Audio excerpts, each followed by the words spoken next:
यानी कि हमें हर टॉपिक को विभिन्न स्ट्रक्चर्ड तरीके से अलग अलग हिस्सों में देख करके उसको एक समझ बनाने की कोशिश करनी चाहिए, क्योंकि मुख्य परीक्षा में हमको आंसर्स लिखने हैं। तो 60 दिनों में अगर हम हर टॉपिक के बारे में एक स्ट्रक्चर्ड तरीके से सोचने की कोशिश करें, खंगालने की कोशिश करें, तो समय थोड़ा कम है।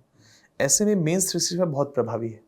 रीज़न लगभग केवल ज्योग्राफी ही नहीं, पॉलिटी, इकोनॉमी, आईआर, जो अलग अलग आयाम हैं, जो अलग अलग सेक्शंस हैं पेपर के, इकोनॉमिक्स है, इन्वायरमेंट के एस्पेक्ट्स हैं, इसमें हम हर टॉपिक को इसी नज़रिए से सोचते हैं। ज़िंदगी में हम हमेशा सीखते रहते हैं। ये परीक्षा भी उस सीखने का एक बड़ा ही कठिन परीक्षा सा है, ऐसा समझ लें। तो इसको ऐसे समझिए कि इस एग्जामिनेशन का रिक्वायरमेंट क्या है? लिखना। तो कुछ लिख के सो, कुछ पढ़ के सो। ऐ मुसाफिर जिस जगह पे जागा है उससे कुछ आगे बढ़ के।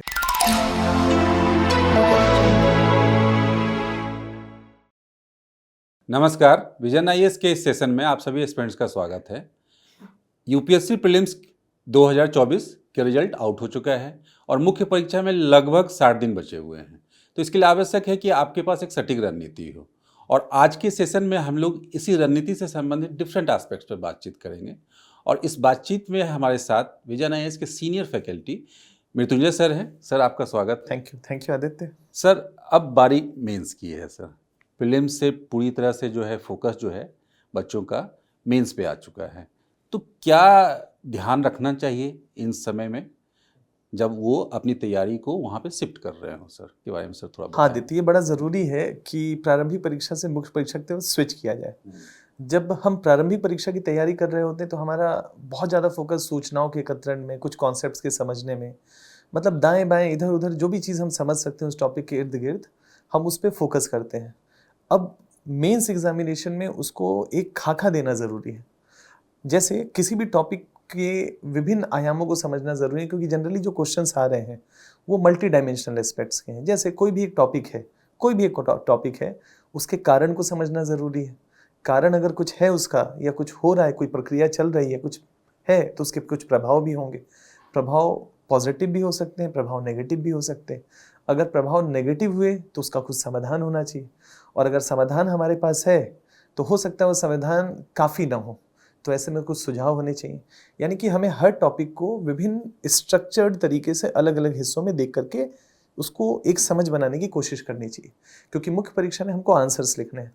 तो अगर हम विभिन्न आयामों से एक टॉपिक को समझेंगे तो यही वो तरीका है, या आप कह सकते हैं वही वो किक है, जहां हमको प्रीलिम्स एग्जामिनेशन से मेंस एग्जामिनेशन की तरफ थोड़ा स्विच करने की ज़रूरत पड़ती है, थोड़ा ट्यूनिंग करने की ज़रूरत पड़ती है। तो बच्चों को टॉपिक्स को अब इन आयामों से सोचना, समझना पे एक्चुअली में काम करने की ज़रूरत है। तो सर, मैं आगे की बातचीत इसी से स्टार्ट करना चाहूँगा कि क्या ये 60 डेज़ के लिए, लास्ट 60 डेज़ के लिए कोई स्ट्रक्चर्ड प्लान होना चाहिए? अगर 60 दिन कहें तो काफ़ी समय है देखा जाए तो। जो आपके पास, जो भी बच्चों लोगों ने पढ़ाई किया है बुक्स से, उनके पास अगर शॉर्ट नोट्स हैं, शॉर्ट नोट्स, जितने टॉपिक्स के शॉर्ट नोट्स हैं उनके मल्टीपल रिविजन्स पे काम करें, बार बार उसको पढ़ें। ये तरीका क्या करेगा, उनको उस टॉपिक विशेष पे कमांड करने में मदद करेगा। तो मेरे हिसाब से जो रणनीति होनी चाहिए, अगर हम कहें कि क्या किया जाना चाहिए, तो शॉर्ट नोट्स की जो रणनीति होगी अगर उनके पास है, तो वो स्थिति में मल्टीपल रिविजन्स वाला जो पक्ष है वो ज़्यादा बेहतर करने में, या उससे ज़्यादा बेहतर परफॉर्म करने में उनको मदद मिलेगी। जी सर।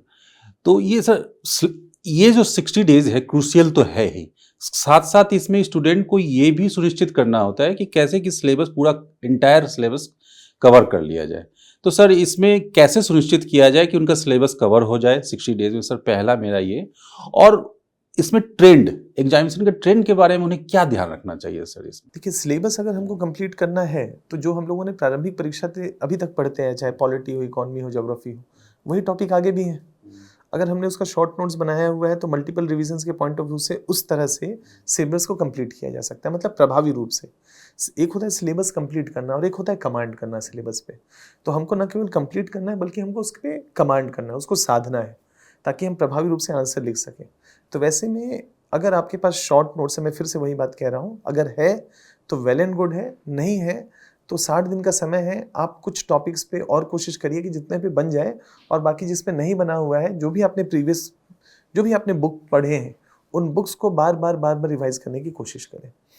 रही बात ट्रेंड की, एग्जामिनेशन के ट्रेंड के पॉइंट ऑफ व्यू से, और अगर हम भूगोल के संदर्भ में बात करें तो पिछले कुछ वर्षों में सवालों की जो प्रकृति है, नेचर है, उसमें हम देख रहे हैं कि सवाल अवधारणात्मक भी हैं, मतलब कॉन्सेप्ट वाइज भी सवाल पूछे गए हैं, और कुछ अवधारणाओं को करंट के साथ जोड़ करके भी पूछा गया है। तो हमें भूगोल में कोशिश करनी चाहिए कि कॉन्सेप्ट्स के साथ साथ करंट की चीज़ों को भी इंक्लूड करें। जैसे एक छोटा सा उदाहरण आपके सामने रखते हैं, जैसे यूपीएससी ने पूछा कि पर्वतों के निर्माण की क्रिया को समझाएं, है ना, उदाहरण सहित चर्चा करें। ये एक बेसिक बात है जो किताबों में लिखा है, हमको प्लेट विवर्तनिकी के सिद्धांत के माध्यम से उसको समझाने की ज़रूरत है। लेकिन जैसे सवाल पूछा गया कि हाल ही में ग्लेशियर्स अत्यंत तेज गति से पिघल रहे हैं आर्कटिक के और अंटार्कटिका के, इस संदर्भ में उसके कारण क्या है और इसके वैश्विक प्रभाव क्या हो सकते हैं। तो अभी जो हाल में क्लाइमेट चेंज के डिबेट्स चल रहे हैं, आईपीसीसी की जो रिपोर्ट्स आई हैं उसमें जो बातें कही गई हैं उसको आधार बना करके यूपीएससी ने सवाल बनाया। तो इस संदर्भ में करंट को भी समझा जाना चाहिए, उसको भी साधा जाना चाहिए, और बेसिक किताबों को भी बेहतर तरीके से रिवाइज करने की ज़रूरत है, क्योंकि वहाँ से कॉन्सेप्चुअल सवाल आने की संभावना अपेक्षाकृत रहती है। सर पीवाईक्यू की भी इसमें कुछ भूमिका है, उसके बारे में सर कुछ सलाह देना चाहेंगे स्टूडेंट्स को? देखिए, प्रीवियस ईयर क्वेश्चन पेपर हमारे लिए एक तरीके से आप समझ सकते हैं कि बैरोमीटर की तरह है, मतलब हमको दिग्भ्रमित होने से बचाते हैं। जैसे अगर जब हम प्रीवियस ईयर क्वेश्चन पेपर की एनालिसिस करते हैं तो एक जो महत्वपूर्ण चीज़ हमको पता चलता है उसके एनालिसिस से कि साल दर साल यूपीएससी अलग अलग सब्जेक्ट्स को वेटेज कितना दे रहा है। जैसे अगर हम 2012 के बाद का ट्रेंड देखते हैं, जो करंट पैटर्न अभी एग्जामिनेशन यूपीएससी का है, उसमें पेपर 1 में जो भूगोल के सवालों की संख्या है और उसका जो वज़न है, अगर हम 2012 से लेकर के अभी 2023 तक का पेपर देखते हैं तो लगभग 100 और 115 नंबर के आसपास का वज़न साल दर साल यूपीएससी इसको दे रहा है। तो जब हम पेपर का एनालिसिस करते हैं तो हमको उसका वज़न समझ में आता है, हमको समझ में आता है कि इस टॉपिक से लगभग कितने सवाल पूछे जाएंगे। तो हम उस हिसाब से फिर रणनीति बनाते हैं कि सपोज़ करें कि अगर 250 नंबर का पेपर है और उसमें से अगर 115 नंबर का या 100 नंबर के आसपास का सवाल केवल भूगोल से पूछा जा रहा है, इसका मतलब है लगभग 7 से 8 सवाल वहाँ पर आपके सामने भूगोल के होंगे। तो एक रणनीति हमारी बनी कि हमको इसको लेकर के काम करना पड़ेगा। दूसरा, जब हम पेपर का एनालिसिस करते हैं तो हमको कुछ टॉपिक्स पता चलते हैं कि किन टॉपिक से जनरली साल दर साल सवाल आ रहे हैं। जैसे 2012 से लेकर के 2023 के बीच में जनरली मॉनसून और मॉनसून के प्रभावों को लेकर के यूपीएससी लगभग हर साल सवाल बनाता है। ये कैसे हमको पता चला? साल दर साल का ट्रेंड एनालिसिस है। हम देखते हैं कि भू आकृति विज्ञान है, भू आकृति मतलब हम भू आकृति के बारे में पढ़ते हैं, उसमें कुछ आंतरिक बल है, कुछ बाह्य बल है। तो साल दर साल अगर देखें 2012 से लेकर के 2024 के बीच में, तो भू आकृति विज्ञान से यूपीएससी द्वारा सवाल पूछे जा रहे हैं। अगर हम कहने का मतलब ये है कि जब हम ट्रेंड का एनालिसिस करते हैं तो हमको भूगोल के कुछ सेक्शन समझ में आते हैं जहाँ से साल दर साल सवाल पूछे जा रहे हैं। तो हमारी रणनीति फिर क्या बनती है कि कुछ ये जो टॉपिक्स हैं या ये जो सेक्शन भूगोल का है इसमें थोड़ा ज़्यादा रिवीजन करें, क्योंकि इससे प्रबलता सवालों के आने की हो जाती है। ये महत्व है पीवाईक्यू का। इस संदर्भ में हमको पीवाईक्यू का एनालिसिस करना चाहिए। सर ये पीवाईक्यू के सवाल को ही मैं थोड़ा सा आगे बढ़ाते हुए मैं इसे भूगोल तक ले जाना चाहता हूं। मैं उसके बारे में जानना चाहता हूं कि भूगोल में कौन से ऐसे टॉपिक हैं या कौन से ऐसे सब टॉपिक हो सकते हैं, या वेटेज और फैक्ट के आधार पे किस पोर्शन को ज़्यादा ध्यान देना चाहिए। देखिए, भूगोल इसके बारे में सर थोड़ा हमें बताएं सर। भूगोल के 2 हिस्से हैं, वैश्विक भूगोल और भारत का भूगोल, और दोनों ही हिस्से से यूपीएससी सवाल पूछ रहा है। भारत के भूगोल से भी सवालों की संख्या किसी साल ज़्यादा हो जाती है, किसी साल कम हो जाती है, लेकिन हम जनरली देखते हैं कि 8 अगर सवाल पूछे गए हैं तो लगभग 3 सवाल भूगोल या भारत के भूगोल के संदर्भ में होते हैं। अब भारत के भूगोल में भी 2 हिस्से हैं, प्राकृतिक भूगोल और मानव भूगोल। जैसे हम कई बार देखते हैं कि प्राकृतिक भूगोल के संदर्भ में जैसे पर्वत निर्माणकारी क्रिया है, या हम कह सकते हैं कि भारत का जो भौतिक विभाजन है, तो वैसे में हम कई बार भारत को उपमहाद्वीप की संज्ञा भी देते हैं। उपमहाद्वीप क्यों कहते हैं, इसका कॉन्सेप्ट क्या है, ये क्यों है, इस पे सवाल आता है। मतलब कुछ प्रकृति या कह सकते हैं कि भू आकृति के संदर्भ में या इसके जलवायु के संदर्भ में, जैसे मॉनसून का टॉपिक है। जैसे एक सवाल पूछा गया कि भोजपुर के क्षेत्र में, मतलब बिहार, दक्षिणी बिहार और पूर्वांचल के क्षेत्र में जो भोजपुर का क्षेत्र है, इसमें मानसूनी हवाओं को पुरवैया क्यों कहा जाता है, उसका सांस्कृतिक महत्व क्या है। तो एक ही सवाल में भौतिक एस्पेक्ट्स भी हैं, मतलब फिजिकल एस्पेक्ट्स में भी, मतलब आपसी समझ मॉनसून के बारे में कि पुरवैया क्यों है, और उसी सवाल के दूसरे हिस्से में सांस्कृतिक पहलुओं के बारे में भी जानना चाहते हैं। तो सवाल अब ऐसे पूछे जा रहे हैं जिसमें भौतिक और सांस्कृतिक दोनों का ही एक हमको मिक्सचर नज़र आ रहा है, यानी कि उसका एक आयाम नज़र आ रहा है। तो हमको भौतिक भूगोल तो अच्छे से तैयार करना है क्योंकि उससे सवाल आ रहे हैं, लेकिन साथ ही साथ मानव भूगोल, जैसे कि कृषि है, जैसे कि उद्योग धंधे है, जैसे कि इंफ्रास्ट्रक्चर है ना, जैसे कि खनन है, यूपीएससी के द्वारा इन टॉपिक्स पे भी साल दर साल सवाल पूछे जा रहे हैं। जैसे हर साल किसी न किसी एक क्रॉप पे सवाल होता है, मतलब किसी न किसी एक फसल पे सवाल यूपीएससी पूछता है। जैसे रबड़ पे पूछा था अभी हाल ही में। इससे पहले अगर देखा जाए तो रबड़ की जगह यूपीएससी ने राइस कल्टीवेशन के संदर्भ में पूछा था। उससे पहले देखा जाए कि राइस के संदर्भ में ना पूछ करके यूपीएससी ने खाद्यान्न फसलों, दलहन के बारे में पूछा, तिलहन के बारे में पूछा। तो लगातार यूपीएससी खाद्यान्न फसलों को लेकर के सवाल पूछता है। खाद्यान्न में कुछ भी हो सकता है, गन्ना हो सकता है ना, कैश क्रॉप के रूप में चाय हो सकता है, कॉफ़ी हो सकता है। जो भी महत्वपूर्ण क्रॉप्स हैं वो तैयार किए जाने चाहिए। इसके साथ ही साथ कुछ करंट के एस्पेक्ट्स भी हैं जिस पे चर्चा की जानी चाहिए, चाहे वो भारत के भूगोल के संदर्भ में हो, चाहे वैश्विक भूगोल के संदर्भ में हो। जैसे अगर कुछ ऐसे मसले जो भारत के संदर्भ में कुछ चुनौतीपूर्ण रहे या करंट के पॉइंट ऑफ व्यू से न्यूज़ में रहे, जैसे भारत में वनस्पति है, प्राकृतिक वनस्पति, हाल ही में जलवायु परिवर्तन के संदर्भ में क्या क्या चुनौतियां इनके सामने हैं, या हम कह सकते हैं कि जंगलों में आग के कारण क्या है, फॉरेस्ट फायर, जैसे कि अभी हाल में नैनीताल में हुआ, जैसे कि क्लाउड ब्रस्ट, बादल फटने की घटना हाल ही में सिक्किम में देखी गई। तो यूपीएससी ऐसे कुछ सवाल पूछ सकता है कि भारत में के पर्वतीय क्षेत्रों में भारत में क्लाउड ब्रस्ट की घटना या बादल फटने की घटना से क्या समझते हैं, ये कब होता है, क्यों होता है, कारण क्या है, प्रभाव क्या है, इसका समाधान क्या हो सकता है, कुछ सुझाव दें। इस पर सवाल पूछा भी जाना चाहिए। जैसे हाल ही में अगर वैश्विक दृष्टिकोण से देखा जाए तो भूकंप है, तुर्की में भूकंप आया, मोरक्को में भूकंप आया, ताइवान में भूकंप आया, लगातार भूकंपीय गतिविधियां हुई। तो जैसे 2021 में यूपीएससी ने सवाल पूछा उस साल के पॉइंट ऑफ व्यू से कि 2021 में जो ज्वालामुखी का विस्फोट वैश्विक रूप से हुआ उसके प्रभावों की चर्चा करें। ऐसे यूपीएससी पूछ सकता है कि हाल ही में जो भूकंपीय घटनाएं दुनिया के अलग अलग हिस्सों में हुई हैं उनके कारण क्या है, उनका कॉन्सेप्ट क्या है और उसके वैश्विक प्रभाव, उनके प्रभावों की भी चर्चा करें और साथ में सुझाव भी दें। तो इसका मतलब ये है कि भूगोल के टॉपिक को न केवल बेसिक बल्कि साथ में जो करंट की कुछ चीज़ें जो चल रही हैं उसको भी देखें, उसको समझें और उसको स्ट्रक्चर करें। और जैसा मैंने शुरुआत में कहा, स्ट्रक्चर कैसे करेंगे, तो हर टॉपिक का या तो यूपीएससी आपसे कारण जानना चाहेगा, भूकंप के कारण क्या है, ज्वालामुखी के कारण क्या है, बादल फटने की घटनाओं के कारण क्या है, कारण, उसका प्रभाव, अगर प्रभाव नेगेटिव है तो सुझाव, क्या किया जा रहा है, और वो जो प्रयास किए जा रहे हैं सरकार के कुछ एफर्ट्स हैं अगर वो प्रभावी नहीं है तो कुछ सुझाव। ये 3-4 आयामों से अगर हम हर टॉपिक को सोचते चले, भूगोल के जितने भी टॉपिक्स हैं अगर सोचते चले तो हमारा भूगोल तैयार हो जाएगा, भूगोल पे हमारा पकड़ बन जाएगा। तो जब सवाल आएंगे तो हमको मालूम होगा, क्योंकि हम हर टॉपिक को इन दृष्टिकोण से सोचते हुए चले आए। तो इस संदर्भ में मेरे हिसाब से ये रणनीति काफ़ी कारगर रहेगी अगर भूगोल को लेकर के हम चले। जी सर, करंट के एस्पेक्ट्स को भी आपने ऐड किया सर भूगोल के बेसिक अप्रोच को समझने में।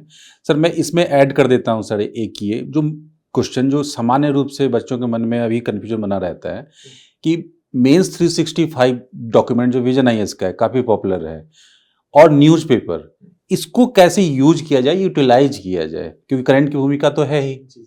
तो सर इसके बारे में थोड़ा सा प्रकाश डालें सर। बिल्कुल आदित्य, जैसे हम अभी बात भी कर रहे थे कि करंट की भूमिका महत्वपूर्ण है। अब ऐसे में लास्ट मोमेंट में 60 दिनों में अगर हम बात करें तो 60 दिनों में अगर हम हर टॉपिक के बारे में एक स्ट्रक्चर्ड तरीके से सोचने की कोशिश करें, खंगालने की कोशिश करें तो समय थोड़ा कम है। ऐसे में मेंस 365 बहुत प्रभावी है। रीज़न लगभग केवल ज्योग्राफी ही नहीं, पॉलिटी, इकोनॉमी, आईआर, जो अलग अलग आयाम हैं, जो अलग अलग सेक्शंस हैं पेपर के, इकोनॉमिक्स है, इन्वायरमेंट के एस्पेक्ट्स हैं, इसमें हम हर टॉपिक को इसी नज़रिए से सोचते हैं। उसका कारण क्या है, उसका प्रभाव क्या है, उसको दूर करने के लिए क्या संस्थागत उपाय चल रहे हैं, उसके सुझाव क्या है। हम हर करंट के टॉपिक पिछले 1 साल जो भी लास्ट 1 ईयर्स में जो भी नए डेवलपमेंट्स हुए अलग अलग सेक्शंस में, हम उनके हर टॉपिक को इसी नज़रिए से उसमें एनालिसिस करते हैं। एनालिसिस का मतलब ही यही होता है। और जब यूपीएससी उस टॉपिक से सवाल पूछेगा तो इन्हीं में से किसी 2-3 आयामों को जोड़ करके सवाल बना रहा होगा। तो बच्चों के लिए मेंस 365 ऐसा समझ लिए कि एक रामबाण की तरह है, जो लास्ट मोमेंट में या कह सकते हैं कि 60 दिनों में उनको ज़्यादा प्रभावी रूप से अंक अर्जित करने में मदद करेगा। क्योंकि उनको बहुत ज़्यादा फैलाव नहीं रखना है, बहुत ज़्यादा रिसर्च नहीं करना है, उनको बस उतनी चीज़ों को प्रभावी रूप से 3 से 4 बार पढ़ लेना है। और चूंकि जैसा नेचर आप देख रहे हैं आदित्य की, लगातार पेपर 1 में भी करंट के सवाल आ रहे हैं, साथ ही साथ पेपर 2 और पेपर 3 काफ़ी डायनामिक है। तो ऐसी स्थिति में मेंस 365 का तो महत्व काफ़ी बढ़ जाता है, क्योंकि इतना शानदार एनालिसिस विभिन्न आयामों से इतने कम समय से में इन सब आयामों पर पकड़ पाने में कहीं ना कहीं ये बहुत ही महत्वपूर्ण या मील का पत्थर साबित होगा। तो इस संदर्भ में इसको शामिल किया जाना चाहिए। सर डिटेल में जब आपने बताया भूगोल के बारे में, काफ़ी डिटेल रणनीति रही, तो सर लास्ट में एक चीज़ मैं यहाँ पे जानना चाहूँगा कि रिसोर्स कौन से होने चाहिए जो लास्ट 60 डेज में जिन्हें प्रायोरिटी देनी चाहिए स्टूडेंट्स को, सर उसके बारे में थोड़ा सा सर हमें। देखिए, बच्चों ने जो अभी तक प्रारंभिक परीक्षा में पढ़ा, जो अपनी किताबें पढ़ी हैं, उनको पढ़ा जाना चाहिए। अब अगर मान लीजिए कि सपोज़ करिए कि मुझे कुछ कंटेंट बताना है, तो हमारे विज़न आईएएस का जो मटीरियल है, वो काफ़ी अच्छे से रिसर्च करके, और उसका पर्पज़ ही है कि प्रभावी रूप से मेंस एग्ज़ामिनेशन को कैटर कर सकता है। तो जो बच्चे पढ़ना चाहें, वो विज़न आईएएस का जो हमारा बुकलेट है, 5 बुकलेट्स हैं वो बहुत ही शानदार है। वो प्रारंभिक परीक्षा के पॉइंट ऑफ व्यू से तो महत्वपूर्ण है ही, लेकिन मुख्य परीक्षा के पॉइंट ऑफ व्यू से जैसे मैंने बताया कि कारण क्या है, प्रभाव क्या है, जो अलग-अलग आयाम है, उस आयाम से बहुत अच्छा एनालिसिस है। तो उसको इंक्लूड करें। साथ ही साथ जो मेंस 365 का एनवायरनमेंट का सेक्शन है, उसके साथ ज्योग्राफी को अपडेट करें, क्योंकि ज्योग्राफी का जो सेक्शन है, ज्योग्राफी वाला जो सेक्शन है, वो मेंस 365 के एनवायरनमेंट के सेक्शन से कवर होता है। तो जब भी आप भूगोल पढ़ें तो मेंस 365 का कंटेंट सामने रखें, और जहाँ-जहाँ पर भी करंट के पॉइंट ऑफ व्यू से ज्योग्राफी के उस हिस्से में कुछ एनालिसिस हुआ है, उसको इंक्लूड कर लें, आपका टॉपिक कंप्लीट हो जाएगा। इसके साथ-साथ एक सुझाव आदित्य मैं ये दूँगा कि जो टेस्ट सीरीज़ है, उसमें लगातार टेस्ट दें। 7 दिन, हफ्ते दिन, 10 दिन, जो भी आपकी रणनीति हो, लेकिन मुख्य परीक्षा से पहले अपना जो आप कह सकते हैं कि अपने आप को समझें, अपने आप को परखें, अपने आप को जानें, अपने स्ट्रेंथ को जानें, अपनी कमज़ोरियों को जानें, और टेस्ट की प्रैक्टिस करके जाएँ। वो आपको टाइम मैनेजमेंट में भी मदद करेगा, और साथ ही साथ आपको अपने राइटिंग के विभिन्न पक्षों से रूबरू भी करेगा। तो ऐसी स्थिति में टेस्ट के साथ या टेस्ट की प्रैक्टिस के साथ जो आपके बुकलेट्स हैं, उसको मल्टीपल रिविजन्स के साथ आप एग्जामिनेशन में जाएँ। ठीक है सर, प्रॉपर रिवीजन और टेस्ट प्रैक्टिस के साथ एग्जामिनेशन में जाना है सर। साथ में यहाँ पे लेकिन लास्ट 60 डेज में, मतलब लास्ट के समय में एग्जामिनेशन में सामान्य तौर पे ये देखा जाता है कि स्टूडेंट बहुत सारे एंजाइटी या स्ट्रेस को महसूस करते हैं। तो क्या इसके लिए कोई उनके पास प्लान हो सकता है या तरीके हो सकते हैं जो आपने भी अपनाए होंगे, सीनियर्स भी अपनाते हैं? तो सर उसके बारे में सर थोड़ा हमें बताएं कि कैसे वो अपने आप को कूल और काम रखते हुए इसका प्रॉपर यूटिलाइजेशन करें इस समय का सर। देखिए, स्ट्रेस तो एक लाजमी बात है होना, लेकिन स्ट्रेस का मैनेजमेंट करना आना चाहिए। पहली बात, ज़िंदगी से बड़ा कोई चीज़ नहीं है, कोई भी परीक्षा ज़िंदगी से बड़ी नहीं। तो हम इसको परीक्षा की तरह ही लें नॉर्मली, कि ज़िंदगी का एक हिस्सा है, इसमें हमको अच्छा करना है, ये बस आपके हाथ में है। उस पे आप लोग सब काम करें। जितना आपके पास समय है, उसको बेहतर तरीके से, बेहतर और रैशनल तरीके से, तार्किक रूप से उसका इस्तेमाल करें। देखिए, भगवद गीता में जो है, उसमें स्ट्रेस के पॉइंट ऑफ व्यू से, जैसे कहते हैं ना कि कर्म करो, फल की चिंता नहीं करो, तो उसको समझाने का जो तरीका है, उसमें वो बात रखी गई है कि जो हमारा शरीर है, हमारा बॉडी जो है, हमारा बॉडी विभिन्न डिमांड्स करता है। अभी 60 दिनों में आपको अपने बॉडी के डिज़ायर्स या ज़रूरतों पे फोकस नहीं करना है। जैसे हमारा बॉडी अलग-अलग चीज़ों का डिज़ायर करता है, उसको घूमना चाहता है, मूवी देखना चाहता है, अलग-अलग चीज़ें चाहता है, मतलब इंद्रियों के कंट्रोल में। अब सवाल है कि ये इंद्रियां किसके कंट्रोल में है? तो मन के कंट्रोल में है, और मन जो है सबसे चंचल होता है, कभी यहाँ कभी वहाँ। तो थोड़ा आप लोग फोकस करें कि मन को कंट्रोल करें। मन को कैसे कंट्रोल किया जाए? तो तार्किक होना पड़ेगा, उसके लिए बुद्धि है। मन को कंट्रोल करने के लिए बुद्धि है। जब भी आप कोई अभी अगले 60 दिनों में जो भी निर्णय लें, ABCD XYZ, कि मुझे ये करना है, ये करना है, ये करना है, तो सबके केंद्र में परीक्षा को भी रख लें कि मैं जो करूँगा, ये जो मैं करने जा रहा हूँ, उससे मेरे परीक्षा पे पॉजिटिव प्रभाव पड़ेगा, नेगेटिव प्रभाव पड़ेगा। जैसे ही आप तार्किक हो जाएंगे, लॉजिकल हो जाएंगे चीज़ों को लेकर के, आपको बहुत ही क्लैरिटी आ जाएगा कि मुझे करना क्या है और क्या नहीं करना है।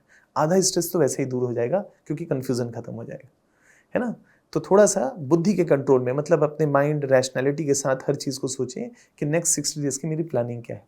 और उसके बाद फिर आगे आता है कि अगर क्लैरिटी हो गई, ये सही है, ये नहीं करना है, क्योंकि इन कारणों से नहीं किया जाना चाहिए।